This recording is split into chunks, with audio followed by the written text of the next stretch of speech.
that you see, all these great businesses, those deals were cut right here in this room. This is a room of opportunity. This is a room of creating jobs. This is a room where we get things done. And so we're so happy today to have the governor here to really perpetuate what we're trying to do here in our community. The governor has been our partner from day one. He's been here by our side every single day. Ladies and gentlemen, let's give it up for our governor, Governor Pritzker. Thank you, Alderman. Appreciate you. Thank you very much, Alderman. I really appreciate your leadership, your friendship. I mean, frankly, so much gets done here because of the work of the alderman, and I'm pleased to be back here, welcomed by him in the Pullman Park area in Pullman. You know, we have so many things that are going on here, and it's in part due to his leadership, but also I want to recognize David Doig and the entire CNI team. Congratulations to them on the economic development success that you've brought to this site. It is a joy to be able to highlight the accomplishments that you've made alongside you today. Let me also recognize my partners in the General Assembly, appropriately entitled Leader L.G. Sims and Leader Nick Smith, doing terrific work. And again, we talk all the time about what more we need to do to lift up the people of Illinois and make the investments that will attract jobs and economic development. And I'm grateful to them for all of the great ideas and legislation that they pass in order to make it happen. I also want to recognize our DCEO Acting Director, Kristen Richards, and our Intersect Illinois CEO, Dan Seals, both of whom are engaged every day in trying to attract businesses and jobs to the state of Illinois. Rewind to 2009 when the first union-built Walmart-anchored shopping center was announced. At the time, Method Factory, Johnson, S.C. Johnson, Gotham Greens, Amazon, Whole Foods, none of this was here.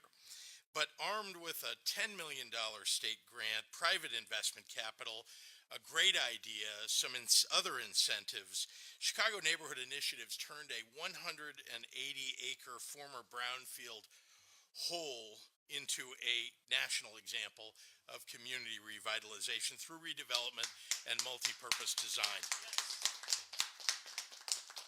And when Method opened in Pullman Park in 2016, it was the first manufacturing facility to open in Pullman in over 30 years, a sure sign of the economic revolution that was beginning to take place in this community.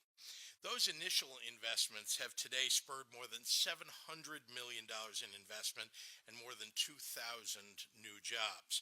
It's a case study in economic development that happens when Illinois makes seed capital available to spur job creation and economic growth. Here's the best part. In building out Pullman, CNI's plan was innovative, but crucially not inimitable.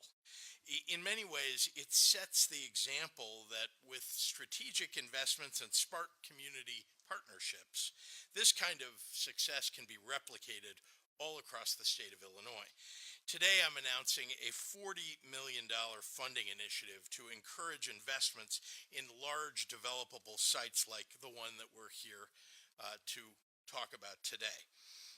Major job creators are consistently looking for investment-ready sites that they can get up and running in a short amount of time. And Illinois is home to some of the largest such sites in the country, all ripe for fresh development.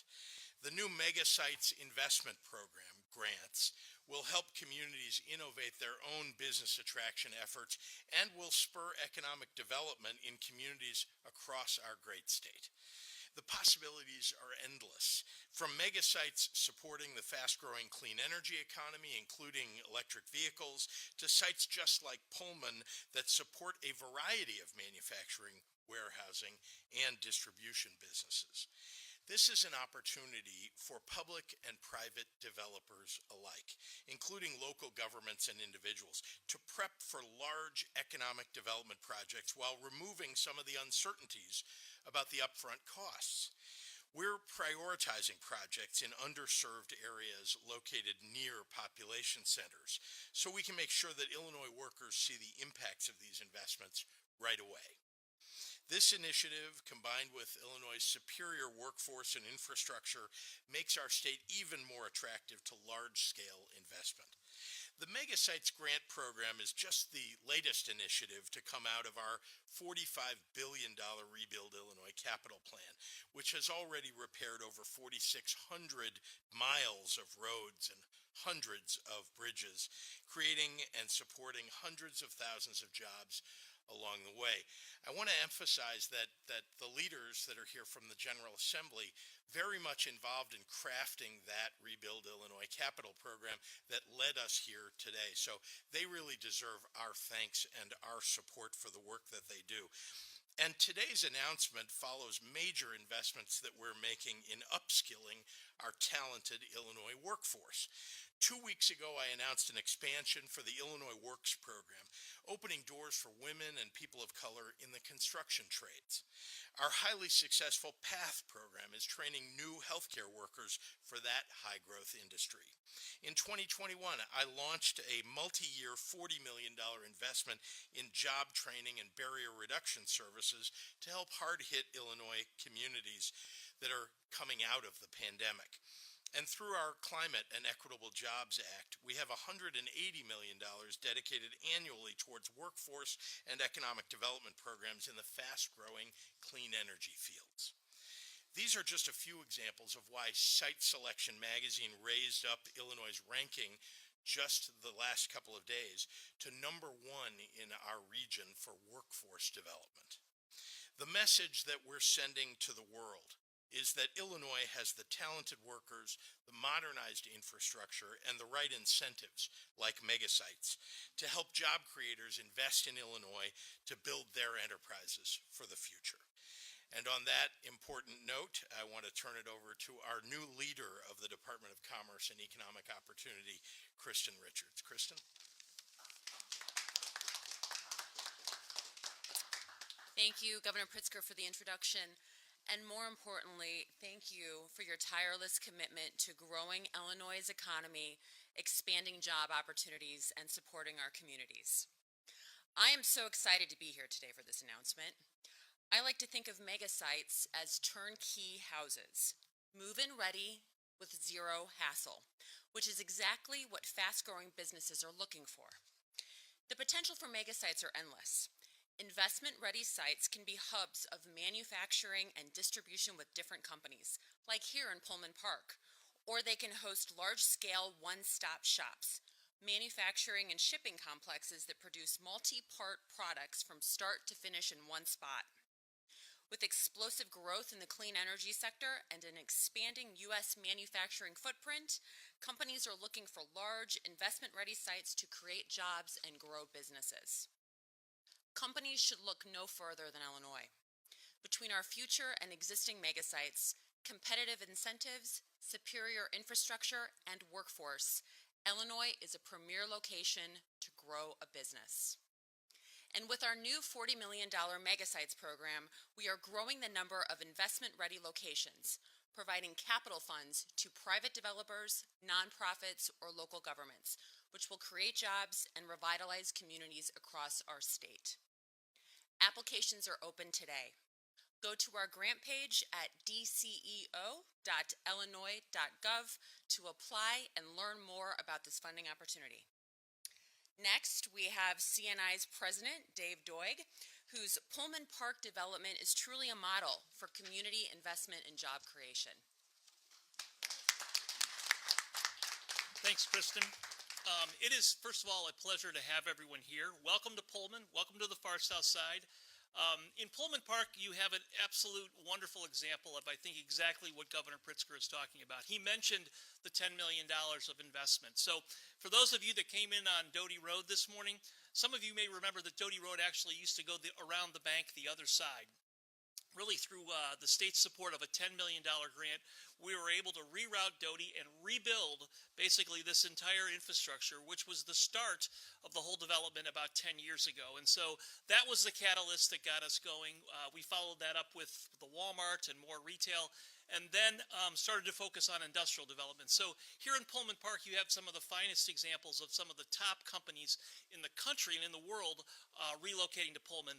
The Method Soap Factory, a first of its kind, LEED Platinum certified, sustainable development. You see the wind turbine that generates about 40% of their infrastructure and electrical needs. We follow that up with Whole Foods Distribution Center. So some of you may remember that Whole Foods Distribution Center was Indiana, which you can actually see from these windows. So our competition is right through these windows. We were able to get them to relocate to Pullman through a number of incentives from the state and the city. The large kind of 500,000 square foot building you see in the middle is S.C. Johnson. That's their Midwest Distribution Center. So S.C. Johnson, one of the top household goods suppliers in the country, located here in Pullman. And then finally, we finished that up with the Blue Stripe building, which is the first Amazon distribution hub in the city. Matter of fact, the first batch of Rivian trucks were distributed here to Pullman. And so if you wait about 20 minutes, you'll see the Rivian caravan come rushing down Doty Road here. We've also done a number of sustainable green projects. On the roof of Method, you see Gotham Greens, the world's largest rooftop greenhouse. Employing about 60 people, creating tons and tons of leafy greens. And then Gotham actually doubled down, and we built a new Gotham Greens of about 120,000 square feet just to the north of us here. That greenhouse you see is Gotham Greens. So all told, created over 2,000 new jobs, coordinated up over $500 million of investment. And what is most exciting is that we are seeing that deep, long-term, comprehensive development now pay off in social benefits. So crime is down, unemployment is down, poverty is down. We've seen real estate values increase by 20%. The number of families making more than $100,000 a year is up 25%. So it really speaks to this notion that if you make these long-term, deep investments in communities, you do start to see social change and you see neighborhoods improve. So we're not done. I'm going to talk about 3 projects that we've got coming down. The first is we're going to develop a new hotel, actually right across the street here. And actually it'll be the first black-owned hotel in Chicago in generations. And Andre Gardner, who is here. Andre is going to open a new Hampton by Hilton here in Pullman. We also have a new veterans roasting brew pub going in that will employ veterans and focus on employment opportunities. And then finally, we're going to do another greenhouse, except instead of being horizontal, it's going to be vertical. It's by a company called Vertical Harvest, and that will also employ about 70 people. So more to come. We're not done. 180 acres is just the start.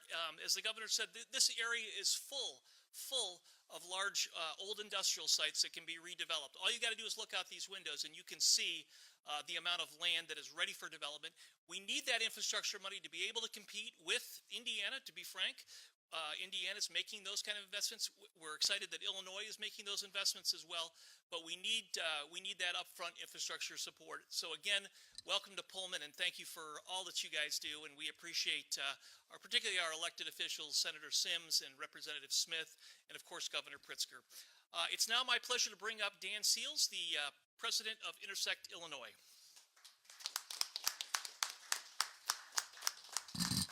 Thank you, David. Thank you for having me here.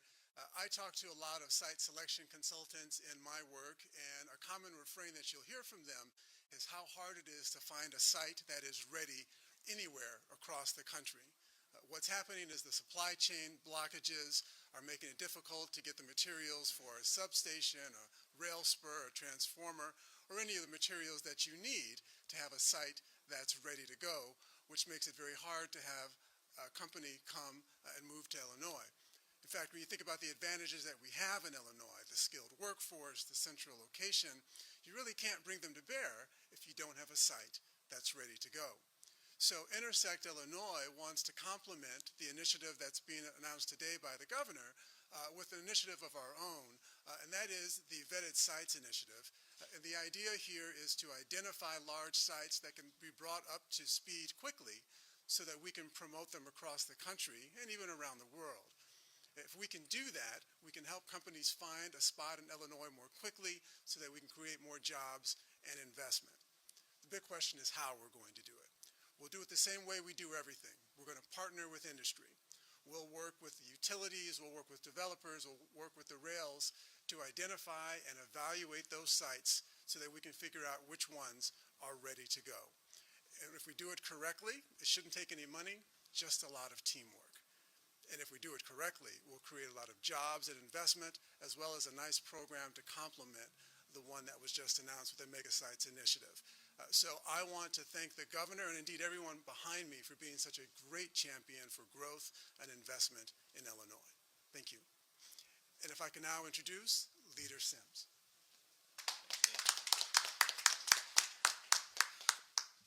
Let me amend Alderman Beal's comments for just 1 second. It's a great day in the 9th Ward, but it's always a great day in the 17th District.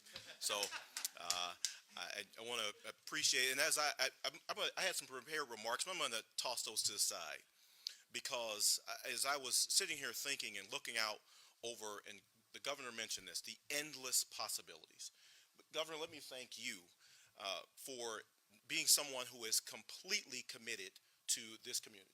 Completely committed to creating economic opportunities in this community. It's amazing when you have a chief executive who wants to partner with local communities to build up opportunities.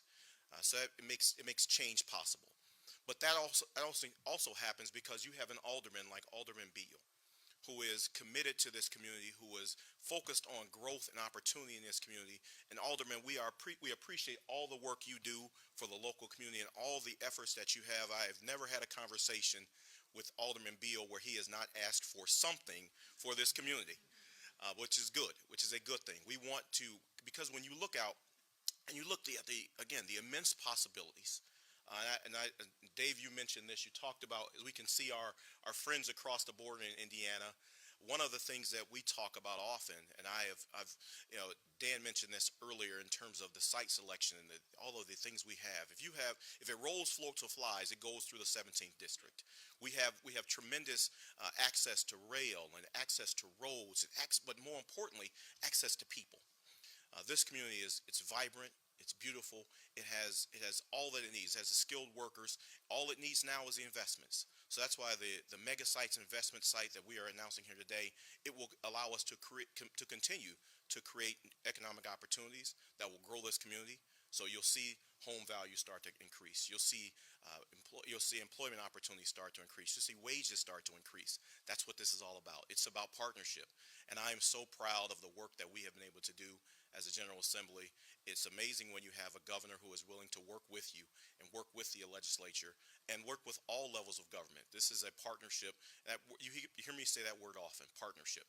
It is a partnership between state, it's a partnership between local, it's a partnership between federal. When all of us are working together, we get amazing things done. So, Governor, I want to thank you for being committed to this community. Dave, thank you for having vision, for laying that vision out and making sure you stay committed to it. Alderman, thank you for your leadership, your advocacy for this community, because we need your voice to continue to advocate for this community and the people who live here.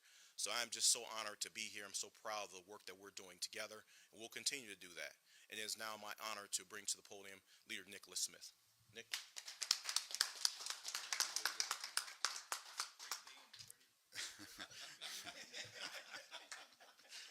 He stole my line. It is a great day in the 34th District. If you didn't know, obviously this is the 9th Ward in the city and the 17th Legislative District, but it's the 34th Representative District. Keep up. Keep your scorecard going. And it's all great for all of us. It's a pleasure to be here today. Governor, I can say this because we're in Pullman. We're on the right track. No, ba-dum, boom. Years ago, this area was an industry hub. It was steel mills, jobs. Industry left, jobs left.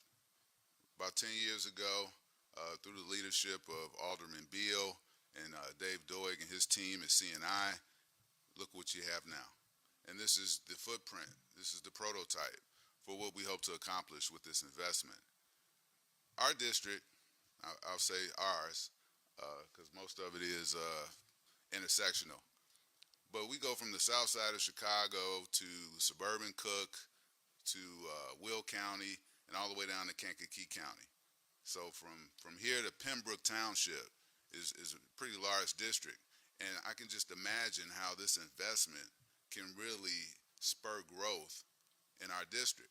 We have a lot of land that we could utilize to create jobs and grow local economies. And that's what this investment is about. Those local economies in turn spur regional economies. And when you bring jobs to a community that was left in despair, you might say, from industry when they abandoned us, things turn around, things transform. And here we are at the precipice of a transformation. So thank you, Governor. Thank you to my colleagues in the General Assembly.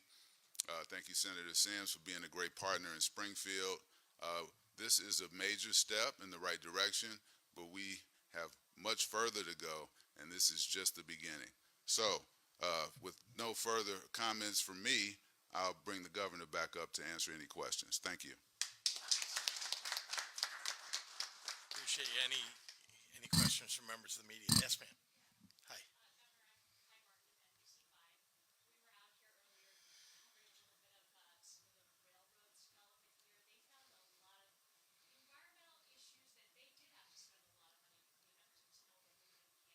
Sure.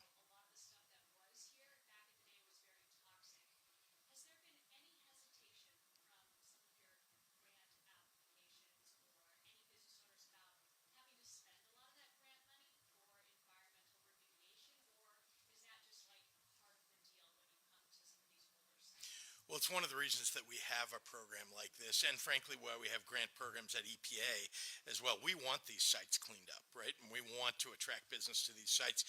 What this is doing is providing the precursor for that. Because as Dan Seals was saying, when we talk to companies around the country, they have the problem in all the other states too, of finding locations that are nearby the central business districts, but large enough so that they can put in large distribution buildings, facilities or manufacturing. They want to be nearby, but they also want to be next to transportation. And they have to be ready to go because no one wants to wait 10 years or 5 years to start construction. And so that's what these grants are really all about. It's about providing dollars up front so that that can get taken care of. And you can take that off of the expenditure list of things that you need to put in to make a site ready to go and to get going on your new whatever it may be in that location. So we're making it less expensive to do business in Illinois than it is in other states. I venture to argue to you that they are not cleaning up their sites at the pace that we are cleaning up ours. I'm pointing to Indiana. Yeah. And it's frankly for two reasons, right? One is we're being more aggressive at attracting businesses to Illinois. And secondly, we are more interested in being environmentally friendly here in Illinois. And frankly, businesses are too. They want to move somewhere where they can get clean energy, where they can move to a clean site. And Illinois is offering that. Governor, it seems like you've had a lot of focus in the last couple months on business development between your meetings with CEOs throughout December, your trip to Davos, the large business attraction fund you announced for today. Why is this a particular focus for you right now? When do you expect it to start paying dividends, and what does that look like?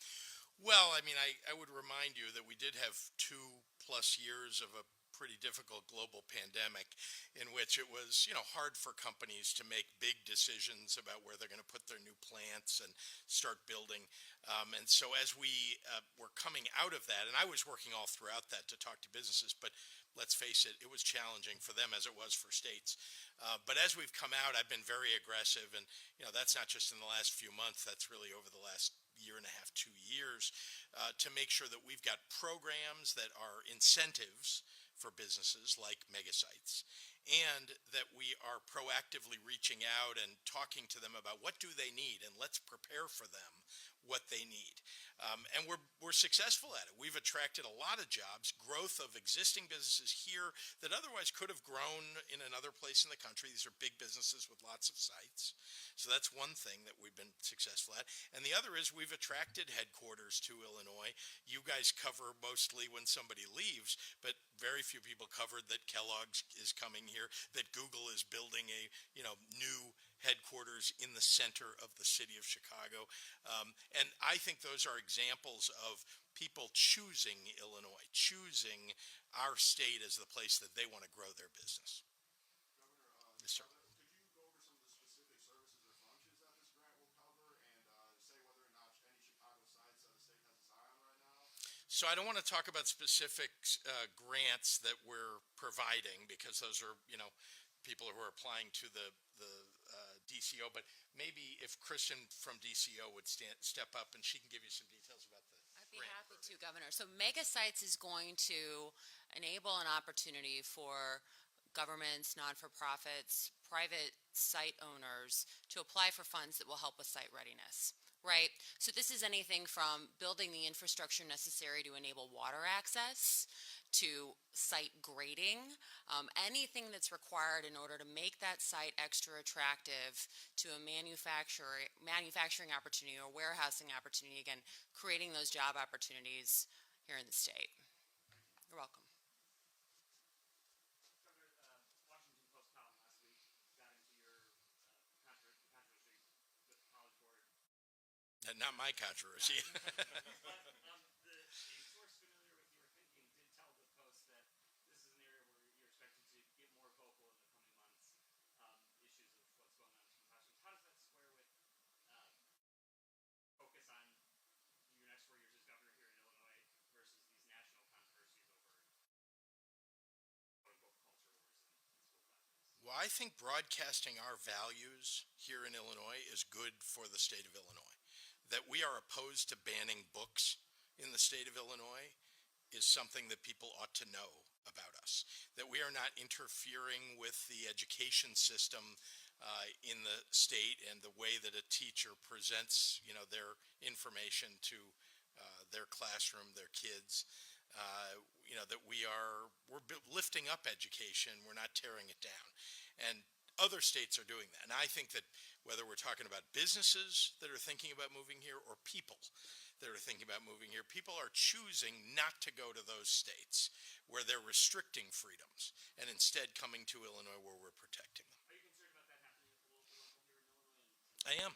I think you see it in some of the school board candidates and library board candidates that are running, there are organizations that are anti-LGBTQ, that are racist, that are anti-Muslim, that are supporting candidates for these local boards. And they're trying to take over at a local level and build up candidates at the local level that they can then run for the state legislature. And for other offices. And we've seen some of them actually elevated to running for governor. So it's without naming names. And it is important, I think, for people to pay attention to it, for us to elevate it to you in the media and for us to talk about it. Because number one, it's good for the state when people outside of Illinois hear about it. And number two, when people in Illinois know when they go to the voting booth, they may not be prepared to vote for candidates for school board or library board, and they need to be. They need to know that these people, some of the people who are running, are actually part of these organizations trying to restrict freedoms. Republicans seem to have a plan on that front, which you've alluded to. Do Democrats have a plan to counter that? Are you going to put resources behind a plan to counter that sort of push? We are supporting candidates, yeah, that are standing up for freedom. Thank you.